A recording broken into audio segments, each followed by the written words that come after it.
Welcome back to my YouTube channel. ಇವತ್ತು ನಾವು special ಆಗಿ ಮೊಳಕೆ ಕಟ್ಟಿರೋ ಹುರುಳಿಕಾಳು ಮತ್ತು ಇದು ಕಡಲೆಕಾಳು, ಕಡಲೆ ಬೀಜ, ಪಂಪ್ಕಿನ್ ಸೀಡ್ಸು ಇದಕ್ಕೆಲ್ಲ ಇವತ್ತು ಖಾರ ಬೇರಿಸೋದು ಹೇಗೆ ಅಂತ ಹೇಳ್ಕೊಡ್ತೀನಿ ಬನ್ನಿ. ಮಾಡ್ತಾ ಇದ್ದಾರೆ ನೋಡಿ. ಮೊದಲಿಗೆ ಒಂದು ಪ್ಯಾನ್ ತಗೊಂಡು ಗ್ಯಾಸ್ ಮೇಲೆ ಇಟ್ಟು ಹಚ್ಚಿ ಇದನ್ನೆಲ್ಲ ಹುರ್ಕೋಬೇಕು. ಈಗ ಒಂದು ರೌಂಡು ಫಸ್ಟೇ ಮೊಳಕೆ ಕಟ್ಟಿಸ್ಬಿಟ್ಟು ಬಿಸಿಲಲ್ಲಿ ಇಟ್ಟು ಒಂದು ರೌಂಡ್ ಒಣಗಿಸ್ಕೋಬೇಕು. ಅದಾದಮೇಲೆ ಪ್ಯಾನ್ ಇಟ್ಬಿಟ್ಟು ಅದ್ರ ಮೇಲೆ ಫುಲ್ ಫ್ರೈ ಮಾಡ್ಕೋಬೇಕು. ಸ್ವಲ್ಪ ಅದು ಗರಿ ಗರಿ ಆಗೋ ಥರ ಮಾಡ್ತಾರೆ ನೋಡಿ. ನಾನು ಪಿ ಜಿಯಲ್ಲಿ ಇರೋದ್ರಿಂದ ಅಲ್ಲೆಲ್ಲ ಈ ಥರ ಸಿಗಲ್ಲ ಅಂತ ಹೇಳಿ ನಮ್ಮ ಅಜ್ಜಿ ಈ ಥರ ಎಲ್ಲ ಮಾಡಿ ನನಗೆ ಯಾವಾಗಲೂ ಮಾಡಿ ಕೊಡ್ತಾರೆ. ಬಿಕಾಸ್ ಪಿ ಜಿಯಲ್ಲಿ ಈ ಥರ ಎಲ್ಲ ಸಿಗಲ್ಲ ಅಲ್ವಾ, ಅದಕ್ಕೆ ಮಾಡ್ತಾರೆ ನೋಡಿ. ಎಷ್ಟು ಚೆನ್ನಾಗಿ ಮಾಡ್ತಿದ್ದಾರೆ. ಇದು ಫುಲ್ಲು ಫ್ರೈ ಆಗಿದೆ. ಈಗ ಒಂದು ಪ್ಲೇಟಲ್ಲಿ ಟ್ರಾನ್ಸ್ಫರ್ ಮಾಡ್ಕೋಬೇಕು. ಕಡಲೆಕಾಳು ಮೊಳಕೆ ಇದು ಕೂಡ ಹೀಗೆ ಅದೇ ಥರನೇ ಸೇಮ್ ಅದೇ ಇದರಲ್ಲಿ ಹುರ್ಕೋಬೇಕು. ಫುಲ್ಲು ಅದೆಲ್ಲ ಫ್ರೈ ಆಗೋವರೆಗೂ ಹುರ್ಕೋಬೇಕು. ಈಗ ಕಡಲೆಕಾಳು ಕೂಡ ಫ್ರೈ ಆಗಿದೆ, ಒಂದು ಟ್ರಾನ್ಸ್ಫರ್ ಮಾಡ್ಕೋತಿದ್ದೀವಿ.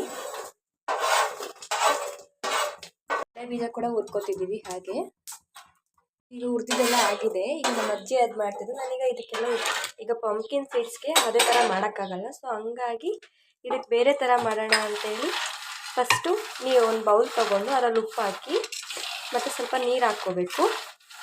ಬಿಕಾಸ್ ಇದನ್ನು ಸೋಪ್ ಮಾಡಬೇಕು ಸಾಲ್ಟ್ ವಾಟರಲ್ಲಿ ನೋಡಿ. ಫಸ್ಟ್ ಈ ಥರ ಎಲ್ಲ ಹಾಕ್ಕೋಬೇಕು. ಹಾಕ್ಕೊಂಡಿದ್ದಾದಮೇಲೆ ಇದನ್ನು ಹೆಂಚು ಮೇಲೆ ಹಾಕಿ ಫ್ರೈ ಮಾಡ್ಕೋಬೇಕು. ಫಸ್ಟ್ ಇದನ್ನೆಲ್ಲ ನೀಟಾಗಿ ಮಿಕ್ಸ್ ಮಾಡ್ಕೋಬೇಕು.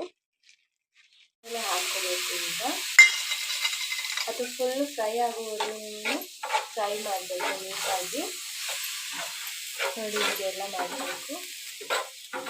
ಎಲ್ಲ ಚೆನ್ನಾಗಿ ಬೇಯೋ ಆಗೋವರೆಗೂ ಫ್ರೈ ಮಾಡ್ಕೋಬೇಕು. ಚೆನ್ನಾಗಿ ಕೆಂಪು ಕಲರ್ ಹಾಕಬೇಕು ನೋಡಿ. ಹೀಗೆ ಇದು ನೋಡಿ, ಈಗ ಸ್ಪ್ಲಿಟ್ ಆಗಬೇಕು. ಇದು ಸ್ಪ್ಲಿಟ್ ಆಗ್ತಿದೆ ಅಂತ ಹೇಳಿದ್ರೆ ಇದು ಬೆಂದಿದೆ ಅಂತ ಅರ್ಥ. ಈಗ ನೀಟಾಗಿ ಇದೆಲ್ಲ ಫ್ರೈ ಆಗಿದೆ. ಈಗ ಇದೊಂದು ಬೌಲಲ್ಲಿ ಸರ್ವ್ ಮಾಡ್ಕೋಬೇಕು. ಇದು ನೋಡಿ, ಇದು ಸ್ಪ್ಲಿಟ್ ಆದಾಗ ಹೇಗೆ ಬರುತ್ತೆ ಅಂತ ಒಳಗಡೆ ಬೀಜ ನೋಡಿ ಹೇಗಿದೆ ಅಂತ ನೋಡಿ. ಈಗ ಈ ಥರ ಇದೆ.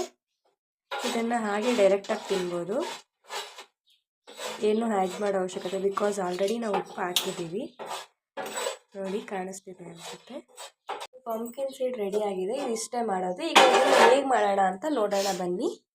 ಹೀಗೆ ಒಂದು ಬೌಲ್ ತೊಗೊಂಡು ಅದರಲ್ಲಿ ಖಾರದ ಪುಡಿ, ಉಪ್ಪು ಮತ್ತು ಸ್ವಲ್ಪ ಗೋಧಿ ಹಿಟ್ಟು ಹಾಕ್ಕೊಂಡಿದ್ದೀವಿ. ಅದೆಲ್ಲ ಚೆನ್ನಾಗಿ ಟೆಕ್ಸ್ಚರಲ್ಲಿ ನೀಟಾಗಿ ಮೆತ್ಕೊಳ್ಳಿ ಅಂತ ಹೇಳಿ. ಈಗ ಅದು ಫುಲ್ ಸ್ವಲ್ಪ ವಾಟರೆಲ್ಲ ಹಾಕ್ಕೊಂಡು ಈ ಥರ ಪೇಸ್ಟ್ ಮಾಡ್ಕೋಬೇಕು. ವಾಟರ್ ಹಾಕ್ಕೊಂಡು ಪೇಸ್ಟ್ ಮಾಡ್ಕೋಬೇಕು ನೀಟಾಗಿ.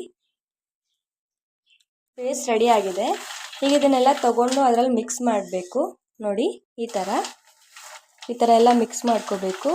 ಇದೆಲ್ಲ ಕೂಡ ನಾವೇನು ಶಾಪಲ್ಲಿ ತಂದಿಲ್ಲ. ಈ ಮೂರು ಕೂಡ ನಾವೇ ಬೆಳೆದಿರೋ ತೋಟದಲ್ಲಿ. ಕಡಲೆ ಬೀಜ, ಕಡಲೆಕಾಳು, ಅದನ್ನು ಹುರುಳಿಕಾಳು ಇವೆಲ್ಲ ಕೂಡ ನಮ್ಮ ಹೊಲದಲ್ಲೇ ನಾವು ಬೆಳೆದಿರೋದು. ಸೊ ನಾವು ಹಾಗಾಗಿ ಹೊರಗಡೆಯಿಂದ ತರಲ್ಲ. ಎಲ್ಲ ನಾವು ಆರ್ಗ್ಯಾನಿಕ್ ಫಾರ್ಮಿಂಗ್ ಮಾಡೋದ್ರಿಂದ ಇದನ್ನೆಲ್ಲ ಬೆಳಿತೀವಿ ನಾವು. ಇದೆಲ್ಲ ನೀಟಾಗಿ ಮಿಕ್ಸ್ ಮಾಡ್ಕೋಬೇಕು. ಫುಲ್ ಅದೆಲ್ಲ ಕೂಡ ಒಂದು ಬೀಜ ಕೂಡ ಬಿಡದೆ ಹಾಗೆ ಎಲ್ಲದನ್ನು ನೀಟಾಗಿ ಮಿಕ್ಸ್ ಮಾಡಿಕೊಂಡ್ರೆ ಎಲ್ಲ ಟೆಕ್ಸ್ಚರೆಲ್ಲ ನೀಟಾಗಿ ಮೆತ್ಕೊಂಡಿರುತ್ತೆ ಅದಕ್ಕೆ. ಸೊ ಈಗ ಇದನ್ನೆಲ್ಲ ಇದು ರೆಡಿ ಆಗಿದೆ ಅನಿಸುತ್ತೆ. ಇದನ್ನು ತಗೊಂಡೋಗಿ ಬಿಸಿಲಲ್ಲಿ ಹಾಕಬೇಕು. ಈಗ ಸ್ವಲ್ಪ ಅದಕ್ಕೆ ಚಿಟಿಕೆ ಅರಿಶಿಣದ ಪುಡಿ ಹಾಕ್ತಿದ್ದಾರೆ ನೋಡಿ. ಸ್ವಲ್ಪ, ಜಾಸ್ತಿ ಇಲ್ಲ, ಸ್ವಲ್ಪ ಹಾಕ್ತಿದ್ದಾರೆ.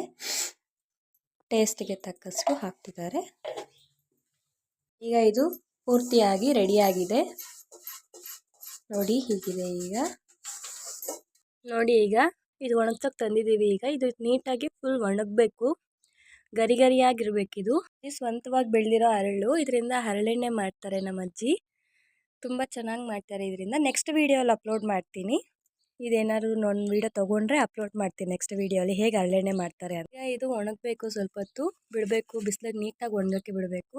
ವಿಡಿಯೋ ನಿಮ್ಗೆ ಇಷ್ಟ ಆಗಿದ್ರೆ ಲೈಕ್ ಮಾಡಿ, ಕಮೆಂಟ್ ಮಾಡಿ, ಸಬ್ಸ್ಕ್ರೈಬ್ ಮಾಡಿ. Thank you for watching.